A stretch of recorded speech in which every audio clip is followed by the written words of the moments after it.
السلام علیکم ورحمۃ اللہ وبرکاتہ۔ الحمد للہ العلی الاکبر والصلاة والسلام علی سید البشر وعلی آلہ واصحابہ السرج الغرر، اما بعد فاعوذ باللہ من الشیطان الرجیم، بسم اللہ الرحمن الرحیم۔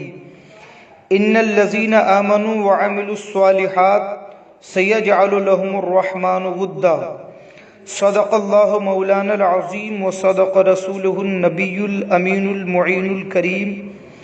ونحن على ذلك لمن الشاهدين ومن الشاكرين والحمد لله رب العالمين۔ معزز سامعین کرام،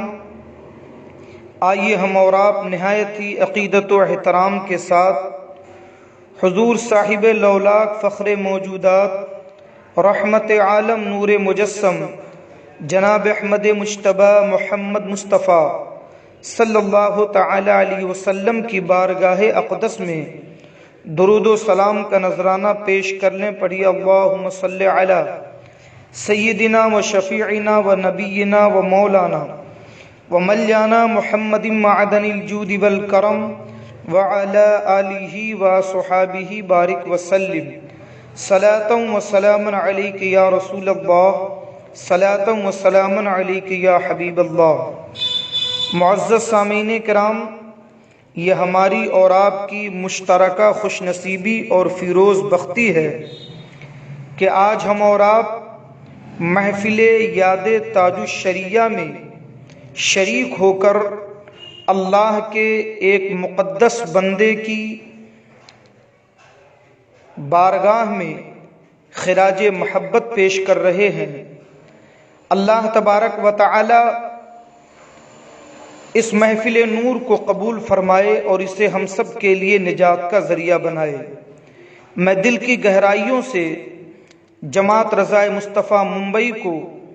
مبارکباد پیش کرتا ہوں، جنہوں نے محفل یاد تاج الشریعہ کے عنوان سے اس محفل میں ہم سب کو شرکت کی سعادت کا موقع عطا فرمایا۔ میرے عزیزوں، میرے دوستوں، آج میرے خطاب کا موضوع حضور تاج الشریعہ کی عبقری شخصیت ہے۔ اسی لیے میں نے قرآن مقدس کی ایک نہایت ہی مشہور و معروف آیت کریمہ تلاوت کرنے کا شرف حاصل کیا ہے۔ اللہ تبارک و تعالی قرآن مجید میں ارشاد فرماتا ہے،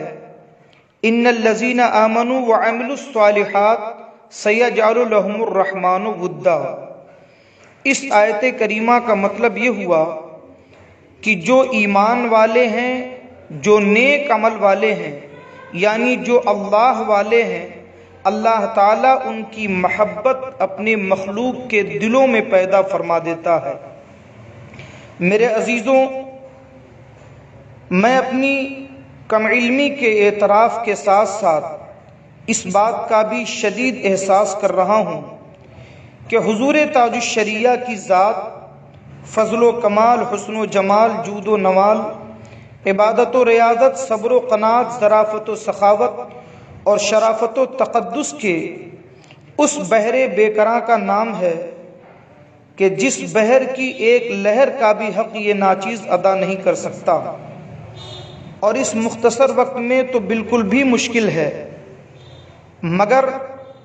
چونکہ اس محفل کی نسبت تاج الشریعہ کی ذات سے ہے، اس لیے انشاءاللہ الرحمن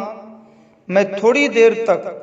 حضور تاج الشریعہ کی زندگی کے مختلف پہلو آپ کے سامنے پیش کرنے کی سعادت حاصل کروں گا۔ میرے عزیزوں، آج ہم اور آپ جس محفل میں شریک ہیں، یہ حضور تاج الشریعہ کے عرس سے ٹھیک ایک مہینے پہلے کی محفل ہے، جسے محفل یاد تاج الشریعہ کا عنوان دیا گیا ہے، کیونکہ حضور تاج الشریعہ کا عرس 7 ذوالقعدہ کو انشاءاللہ الرحمن منعقد کیا جائے گا، جس کی تفصیلات آپ کو وقت سے پہلے آپ تک پہنچا دی جائے گی۔ میرے عزیزوں، حضور تاج الشریعہ عالم اسلام کی وہ عظیم شخصیت ہیں کہ جنہیں بلا شبہ وارث علوم اعلیٰ حضرت کہا جائے، جنہیں بلا شبہ پاسبان مسلک اعلیٰ حضرت کہا جائے، اور اسلام کا سچا داعی اور مبلغ کہا جائے تو یہ آپ کی ذات پر صادق آتا ہے۔ میرے عزیزوں، حضور تاج الشریعہ ماضی قریب میں عالم اسلام کی ان چند عبقری شخصیات میں سے ایک ہیں جنہوں نے پورے عالم اسلام پر اپنا اثر قائم کیا اور اپنی بے لوث خدمات دینیہ کی وجہ سے ایک عالم کو اپنا گرویدہ بنایا۔ جہاں تک بات حضور تاج الشریعہ کی ہے تو بلا شبہ آپ کی شخصیت کو اللہ تعالیٰ نے اس قدر مقبولیت عطا فرمائی جس کی مثال اس دور میں دور دور تک نظر نہیں آتی۔ شرق سے لے کے غرب تک، شمال سے لے کے جنوب تک پورے عالم اسلام میں آپ کے چاہنے والوں کی بہت بڑی تعداد موجود ہے۔ آپ کی بے پناہ مقبولیت کا عالم یہ ہے کہ دنیا کے بہت سارے ممالک میں بسنے والوں کی کل تعداد اتنی نہیں جتنی صرف حضور تاج الشریعہ کے مریدین کی تعداد ہے۔ چنانچہ ایک محتاط اندازے کے مطابق آپ کے مریدین کی تعداد 12 کروڑ سے بھی زیادہ ہے۔ پورے عالم اسلام میں آپ اس قدر مقبول و محبوب تھے کہ آپ کے جنازے کی بھیڑ نے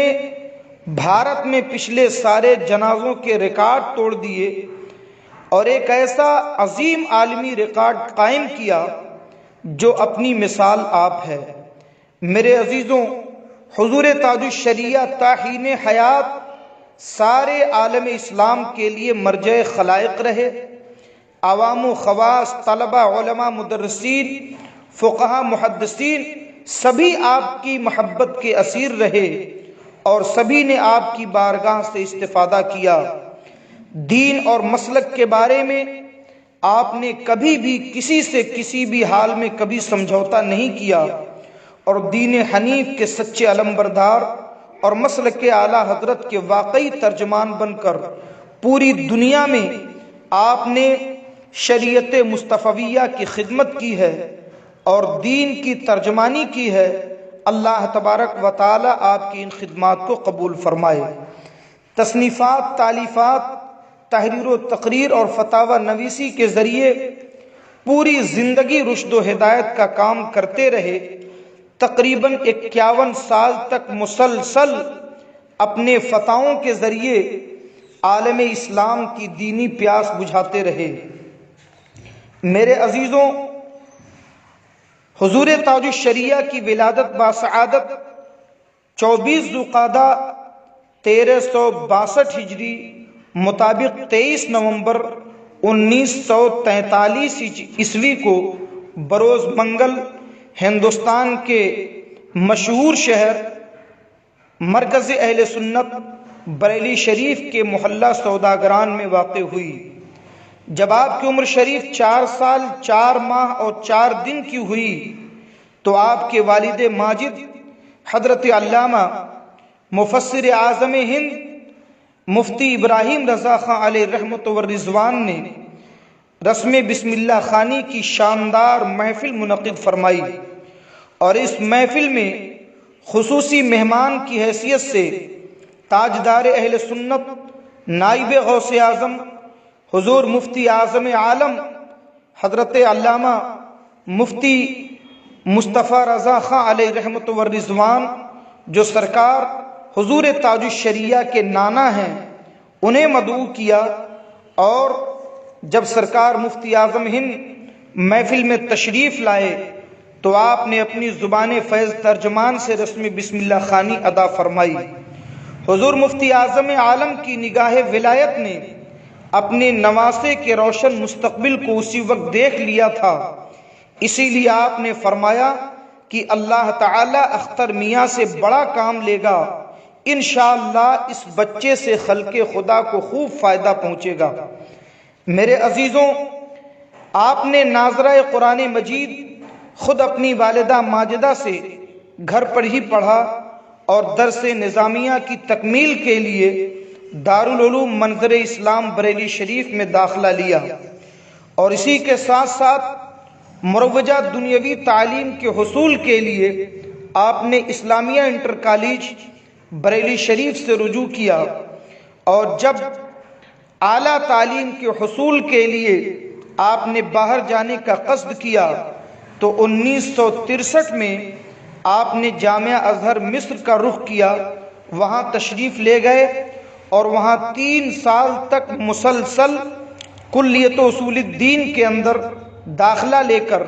فن تفسیر و حدیث کے ماہر اساتذہ سے اکتساب فیض کیا، اور 1966 میں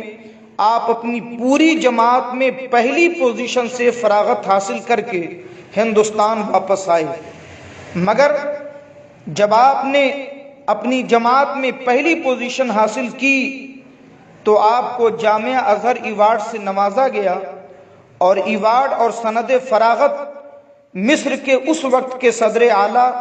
کرنل جمال عبد الناصر کے ہاتھوں آپ کی بارگاہ میں پیش کیا گیا۔ میرے عزیزوں، سرکار مفتی اعظم ہند آپ پر اس قدر اعتماد فرماتے تھے کہ آپ نے بچپن میں ہی آپ کو مرید کر لیا، اور محض 19 سال کی عمر شریف میں 15 جنوری 1962 عیسوی مطابق 8 شعبان المعظم 1381 ہجری کو ایک مخصوص محفل میں آپ کو تمام سلاسل کی اجازت و خلافت سے سرفراز فرمایا، اور صرف آپ نے نہیں بلکہ سرکار حضور تاج الشریعہ کی مقبولیت کا عالم یہ تھا کہ اس وقت کے مشائخ میں خصوصیت کے ساتھ حضور مفتی اعظم ہند کے ہمعصر خلیفہ اعلیٰ حضرت حضور برہان ملت حضرت علامہ برہان الحق صاحب قبلہ جبل پوری علیہ رحمت و رضوان، سید العلماء حضرت علامہ سید شاہ آل مصطفیٰ برکاتی مارہروی علیہ رحمہ، حضور احسن العلماء حضرت سیدنا سید حیدر حسن میاں مارہروی علیہ رحمت و رضوان، اور خود آپ کے والد ماجد مفسر اعظم ہند حضرت علامہ مفتی ابراہیم رضا خاں علیہ رحمت و رضوان نے تمام سلاسل کی اجازت و خلافت سے آپ کو سرفراز فرمایا۔ میرے عزیزوں، یہ تمام مشائخ، یہ اسلام کی عظیم شخصیتیں، انہوں نے حضور تاج الشریعہ پر اعتماد کر کے یہ بتا دیا کہ یہ پورے عالم اسلام کے لیے قابل اعتماد ہیں۔ حضور مفتی اعظم ہند اس قدر آپ سے محبت فرماتے تھے اور اتنا اعتماد آپ پر فرماتے تھے کہ جب جامعہ ازہر مصر سے واپسی کے بعد آپ نے فتویٰ نویسی کا کام شروع کیا اور سرکار مفتی اعظم ہند کی بارگاہ میں رجوع کرتے رہے، تو ایک موقع ایسا بھی آیا کہ حضور مفتی اعظم عالم علیہ رحمت و رضوان نے دارالافتاء کی تمام ذمہ داریاں آپ کے حوالے فرما دیں اور فرمایا کہ اختر میاں اب گھر میں بیٹھنے کا وقت نہیں، اب گھر میں بیٹھنے کا وقت نہیں، یہ لوگ جن کی بھیڑ لگی ہوئی ہے یہ کبھی تمہیں سکون سے بیٹھنے نہیں دیں گے، اب تم اس کام کو انجام دو، اس کام کو میں نے تمہارے سپرد کر دیا، تمہارے حوالے کر دیا۔ اور اس جگہ موجود جتنے لوگ تھے سرکار مفتی اعظم ہند ان سے مخاطب ہو کر کے فرماتے ہیں کہ اب آپ لوگ اختر میاں سلمہ سے رجوع کیا کریں، انہی کو میرا قائم مقام سمجھیں، انہی کو میرا جانشین جانیں۔ سرکار مفتی اعظم ہند نے اسی پر بس نہیں کیا بلکہ اپنے عمر کے اخیر دور میں حضور تاج الشریعہ کو تحریراً اپنا جانشین اور قائم مقام بھی منتخب کر دیا۔ ان تمام تر معاملات کو دیکھ کر کے یہ بات اچھی طرح واضح ہو جاتی ہے کہ سرکار مفتی اعظم ہند نے اپنی حیات ظاہری میں اپنے خاندان پر اور اپنے ہم عصر علماء پر جس قدر اعتماد حضور تاج الشریعہ پر کیا تھا، یہ اعتماد اپنی مثال آپ ہے۔ حضور تاج الشریعہ حضرت علامہ مفتی اختر رضا خان ازہری علیہ رحمت و رضوان بے شمار خوبیوں کے مالک تھے۔ طہارت و پاکیزگی، بلندی کردار، خوش مزاجی و ملنساری، حلم و بردباری، خلوص و للہیت، شرم و حیا، صبر و قناعت، صداقت و استقامت، اس طریقے کی بے شمار خوبیاں آپ کی ذات بابرکت میں بدرجہ اتم موجود تھیں، مگر اس کے ساتھ ساتھ آپ زہد و تقوی کے اعلیٰ منصب پر بھی فائز تھے۔ آپ کے تقوی کی چند جھلک میں آپ کے سامنے پیش کرنے کی سعادت حاصل کر رہا ہوں۔ چنانچہ حضرت علامہ سید محمد طاہر گیلانی صاحب قبلہ حضور تاج الشریعہ کے بڑے مداح اور آپ کے بڑے چاہنے والوں میں سے تھے۔ انہی کے اسرار پر حضور تاج الشریعہ ایک مرتبہ جب پاکستان تشریف لے گئے تو واگھا سرحد پر حضرت کا زبردست استقبال کیا گیا، یعنی ایسا استقبال جو کسی صدر مملکت کے لیے کیا جاتا ہے۔ حضور تاج الشریعہ کی آمد پر 7 توپوں کی سلامی دے کر اور بڑے ہی جوش و خروش کے ساتھ حضور تاج الشریعہ کو ہاتھوں ہاتھ لیا گیا۔ حضرت کا قیام ان کے ایک عزیز جناب شوکت حسن صاحب کے ہاں تھا۔ راستے میں ایک جگہ ناشتے کا انتظام کیا گیا اور ناشتہ اس طرح سجایا گیا کہ چاروں طرف سے انگریزی طرز کے ٹیبل اور کرسیاں لگا دی گئیں اور سب لوگ بیٹھ گئے، مگر جب حضور تاج الشریعہ اس جگہ پہنچے تو آپ نے فرمایا کہ میں اس طرح پاؤں لٹکا کر کے خلاف سنت طریقے پہ کھانا پسند نہیں کرتا، اور اس کے بعد آپ نے پاؤں لٹکانے کے بجائے آپ نے پاؤں سمیٹ کر کے کرسی پہ بیٹھ کر کے اور اس کے بعد جب ناشتہ کیا ہے تو پورے مجمع سے ایک زوردار نعرہ بلند ہوا، بریلی کا تقوی زندہ باد، بریلی کا تقوی زندہ باد۔ سبحان اللہ، جس شخصیت کے ہاتھوں میں آپ کی پرورش کی گئی تھی، حضور مفتی اعظم عالم حضرت علامہ مفتی مصطفیٰ رضا خان علیہ رحمت و رضوان، ان کے تقوی کا پرتو آپ کی شخصیت پہ نظر آتا تھا۔ یہی وجہ ہے کہ 1-2 مقام نہیں، آپ کی پوری زندگی اس طریقے کے واقعات سے بھری پڑی ہے۔ چنانچہ حضرت حافظ و قاری محمد صادق حسین صاحب قبلہ فرماتے ہیں کہ حضور تاج الشریعہ کی خدمت کے لیے میں ایک مرتبہ مامور ہوا اور مجھے اپنی مقدر پر ناز تھا کہ آج ایک ذرہ ناچیز کو فلک کی قدم بوسی کا شرف حاصل ہوا ہے۔ فرماتے ہیں کہ اچانک میری نگاہ حضور تاج الشریعہ کی ہتھیلیوں پر پڑی۔ ایک لمحہ کے لیے میں تھرا گیا، آخر یہ کیا ہو رہا ہے؟ یہ کیسا منظر میری نگاہوں کے سامنے تھا؟ مجھے یقین نہیں ہو رہا تھا کہ حضور تاج الشریعہ گہری نیند میں سونے کے باوجود عالم یہ تھا کہ آپ اپنی انگلیوں کو حرکت دے رہے تھے، اس طرح سے حرکت دے رہے تھے جیسے کہ کوئی تسبیح گنا کرتا ہے۔ فرماتے ہیں کہ میں نے جب یہ منظر دیکھا تو مولانا عبد الوحید فتح پوری کو بھی دکھایا جو اس وقت وہاں موجود تھے، اور دیگر افراد نے بھی دیکھا، اور سب نے اس پر حیرت و استعجاب کا اظہار کیا، اور یہ معاملہ اس وقت تک چلتا رہا۔ برابر آپ کی انگلیاں تسبیح کی طرح چلتی رہیں، گویا کہ آپ سوتے وقت بھی تسبیح پڑھ رہے ہیں، جب تک کہ آپ بیدار نہیں ہو گئے۔ ہم لوگوں نے کہا واقعی سوئے ہیں وہ بظاہر، دل ان کا جاگتا ہے۔ اللہ تبارک و تعالی نے حضور تاج الشریعہ کو ولایت کا وہ منصب عطا فرمایا کہ آپ جاگتے ہیں تب بھی اللہ کا ذکر کرتے ہیں اور سوتے ہیں تب بھی اللہ کا ذکر کرتے ہیں۔ میرے عزیزوں، میرے دوستوں، حضور تاج الشریعہ ایک عاشق صادق، باعمل عالم، لاسانی فقیہ، باکمال محدث، لاجواب خطیب، بے مثال ادیب، کہنہ مشق شاعر، اور اسی کے ساتھ ساتھ یہ تمام خوبیوں کے باوجود، ان تمام خوبیوں کے ساتھ ساتھ اللہ تبارک و تعالی نے آپ کو ایک با کرامت ولی بھی بنایا تھا۔ یہ کوئی ڈھکی چھپی بات نہیں، حضور تاج الشریعہ کی کرامات اور آپ کی ذات بابرکت کی سعادات سے عالم اسلام کے بہت سارے لوگ اچھی طرح واقف ہیں۔ چنانچہ یہ کہا جاتا ہے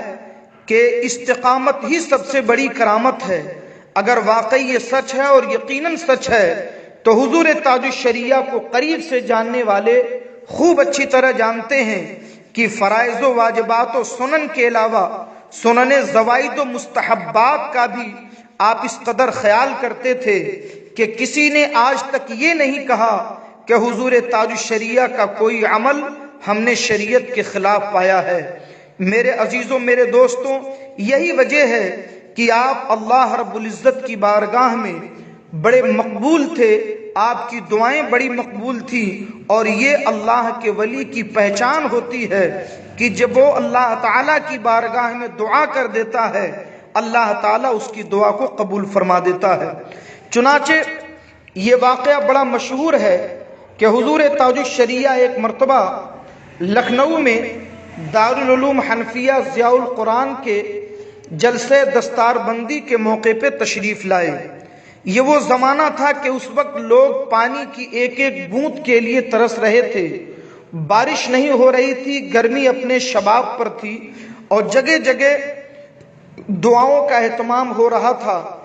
قحط سالی جیسی کیفیت پڑی ہوئی تھی۔ جب حضور تاج الشریعہ لکھنؤ تشریف لائے تو حضور کی بارگاہ میں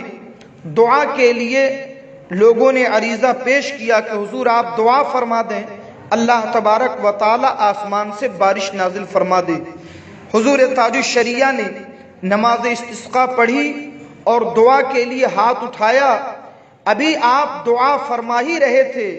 کہ اس قدر موسلا دھار بارش ہوئی کہ سارے لوگ اسی مجمع میں بھیگ گئے، اور سب نے یہ اعتراف کر لیا کہ واقعی اللہ تبارک و تعالیٰ کے ولی ایسے ہوتے ہیں کہ جب وہ اللہ کی بارگاہ میں دعا کرتے ہیں، اللہ تبارک و تعالیٰ ان کی دعاؤں کو قبول فرما لیتا ہے۔ میرے عزیزوں، میرے دوستوں، میسور میں حضرت کے ایک مرید تھے جو ایک متعصب مارواڑی سے سخت پریشان تھے۔ حضرت کے مرید کی دکان ایک متعصب قسم کے مارواڑی کے دکان کے بغل میں تھی، اور وہ اسی کوشش میں لگا ہوا تھا کہ کسی طرح سے یہ مسلمان اپنی دکان بیچ کر یہاں سے چلا جائے۔ صرف کوشش ہی نہیں بلکہ اپنی جد و جہد میں انسانیت سوز حرکتیں بھی کر رہا تھا، ان کے خلاف دباؤ بھی بنا رہا تھا، اور چاروں طرف سے غنڈہ گردی کا ماحول بھی قائم کر رکھا تھا۔ اس نے اس کوشش میں اخلاقی حدوں کو بھی پار کر لیا تھا۔ آخر کار جب حضرت کا مرید بہت زیادہ مجبور ہو گیا تو اس نے حضور تاج الشریعہ کی بارگاہ میں استغاثہ کیا، حالات کی خبر دی اور حضرت سے دعا کے لیے فرمایا۔ حضور تاج الشریعہ نے فرمایا کہ میں تمہارے لیے دعا کروں گا، مگر تم ایک کام کرو کہ ہر نماز کے بعد خصوصاً اور چلتے پھرتے عموماً اٹھتے بیٹھتے یا قادرو یا قادرو یا قادرو کا وظیفہ کرو۔ چنانچہ آپ کے اس مرید نے حضرت کے حکم کے مطابق یا قادرو کا وظیفہ شروع کیا۔ ابھی 15 دن بھی گزرنے نہ پائے تھے کہ نہ معلوم اس مارواڑی کو کیا ہوا کہ وہ خود ہی بھاگتا ہوا اس مسلمان کے پاس پہنچا، حضرت کے مرید کے پاس پہنچا اور کہنے لگا کہ میری دکان اب تم خرید لو۔ اللہ اکبر! گویا کہ جو شکار کرنے چلا تھا وہ خود ہی شکار ہو چکا تھا، اور حضرت کے مرید نے اس کی دکان کو خرید لیا اور وہ مارواڑی خود ہی وہاں سے رخصت ہو گیا۔ میرے عزیزوں، میرے دوستوں، بڑا مشہور واقعہ ہے۔ ہبلی میں ایک صاحب نے کروڑوں روپے کے خرچ کے بعد ایک عالی شان محل تیار کیا، بہت عمدہ قسم کا مکان بنایا، مگر جب اس میں سکونت اختیار کی، رہنے کے لیے گئے تو سارا سکون غارت ہو گیا، اس لیے کہ رات کے وقت اس گھر میں عجیب و غریب آوازیں آتی، تیز آندھی کی کیفیت محسوس ہوتی، ایسا لگتا تھا کہ پورا مکان ہل رہا ہے اور ابھی تھوڑی دیر میں یہ مکان ہمارے اوپر گر پڑے گا۔ ایسی کیفیت دیکھ کر وہ عالی شان مکان چھوڑ کر کے الگ کرائے کا مکان لے کے رہنے لگے، اور اب اس میں جس کرایہ دار کو رہنے کے لیے بھیجتے اس کا بھی یہی حال ہوتا۔ اتنا عالی شان مکان بنانے کے باوجود انہیں رہنا نصیب نہ ہوا۔ اسی اثنا میں حضور تاج الشریعہ علیہ رحمت و رضوان کا آنا ہوا، اور انہوں نے ذمہ داروں سے گفتگو کر کے حضور تاج الشریعہ کو اپنے گھر پہ رکھنے پہ رضامند کر لیا۔ چنانچہ حضور تاج الشریعہ کا قیام انہی کے کشادہ مکان میں رکھا گیا۔ مہمان نوازی اور دیگر لوازمات بھی اسی مکان کے اندر کیا گیا۔ جب حضور تاج الشریعہ تشریف لائے اور آپ نے اس مکان کے اندر قیام فرمایا، قیام کا جو مختصر سا وقت تھا اس میں حضور تاج الشریعہ نے عشاء کی نماز اور فجر کی نماز وہاں باجماعت عطا فرمائی، مگر یہ دو وقت کی نماز پڑھنے کی برکت یہ ہوئی کہ بس اس تاریخ کے بعد سے نہ کبھی اس مکان میں کوئی آندھی آئی، نہ کوئی زلزلہ آیا، نہ کوئی آواز آئی، نہ کسی طریقے کی کوئی حرکت پیدا ہوئی۔ میرے عزیزوں، میرے دوستوں، اس طریقے کے بے شمار واقعات آپ ہندوستان ہی نہیں بلکہ پوری دنیا میں ان لوگوں سے سن سکتے ہیں جنہوں نے حضور تاج الشریعہ کو قریب سے دیکھا اور آپ کی خدمات کا شرف انہیں حاصل ہوا۔ بلا شبہ اللہ تبارک و تعالی نے حضور تاج الشریعہ سے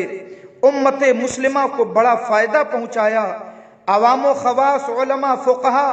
ائمہ سبھی نے حضور تاج الشریعہ کی بارگاہ میں رجوع کیا،